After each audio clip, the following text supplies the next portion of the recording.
If you're wondering what the actual is going on, same. I'm going to try to make some of it make sense. This is part 4, why there needs to be a federal investigation into Kristi Noem.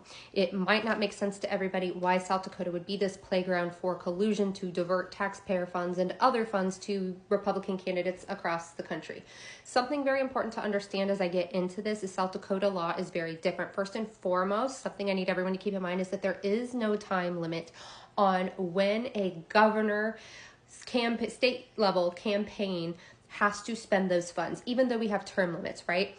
So for example, right now, if Kristi Noem is sitting on $3 million, there's no time limit to when she can spend that, and she can never be governor again. There's also very little regulation on how she has to spend that money. So just to give you an example, Dennis Dugard left office in 2019, and he still has $75,000 in his campaign account.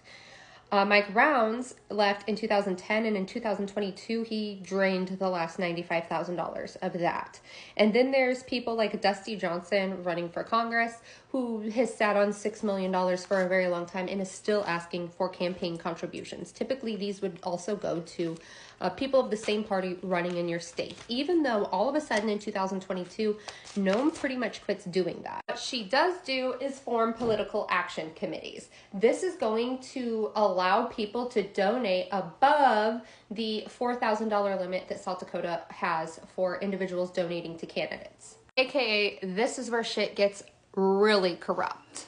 So the name of Kristi's state level is Kristi for Governor, and it is chaired by Steve Kirby. But she also starts another state level PAC, which is also ran by Steve Kirby. In 2022, she starts the Noem Victory Fund, but this is on a federal level. And Kevin Brookhammer is the treasurer of this. This will be relevant in a minute.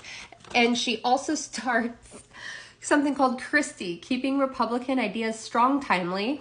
This is a federal political action committee, meaning that Kristi for Governor and Noem Victory Fund have caps on how much private donations that they can receive. But South Dakota Strong Leadership and Kristi can receive unlimited funds, and they are legally in South Dakota allowed to transfer to here and to here. You can read more about how Noem Victory Fund was used to funnel money to different political candidates and cronies here, but let me map it out for you. Moving on to Noem's Victory Fund. Initially, it lists Kevin Brookhammer as the treasurer from Kentucky of all places. He gets $31,636.65 sent to Brookhammer Consulting, the company he owns. Then the state-level campaign account chaired by Steve Kirby has exactly 5 transfers from Noem Victory Fund totaling $1,530,549.15. Also, in exactly 5 transfers, running mate that can't run again, Larry Rhodes' campaign account receives $502,630.02. Then, in exactly 5 transfers, South Dakota Strong Leadership PAC, statewide PAC, also chaired by Steve Kirby, gets $492,445.58.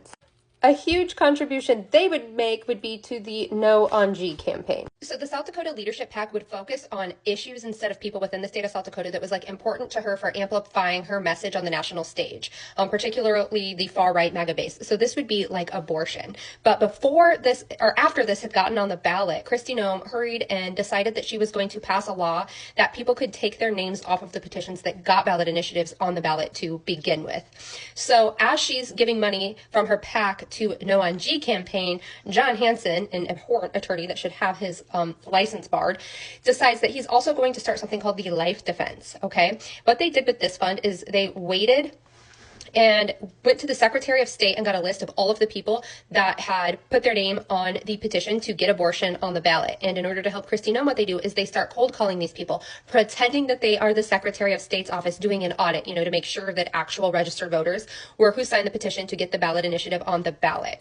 But what they did is they lied, not only saying that they were with the Secretary of State's office, but also stating that what they did was sign for an order for abortion to be legal up until after birth and all of these other things, or they pretended that it was a grocery tax, essentially lying to try to get it off of the ballot. And that will be relevant later. I will talk about why I do believe that this is a crime, who the victims are, why there needs to be a federal investigation, and what the last 3 federal investigations uncovered.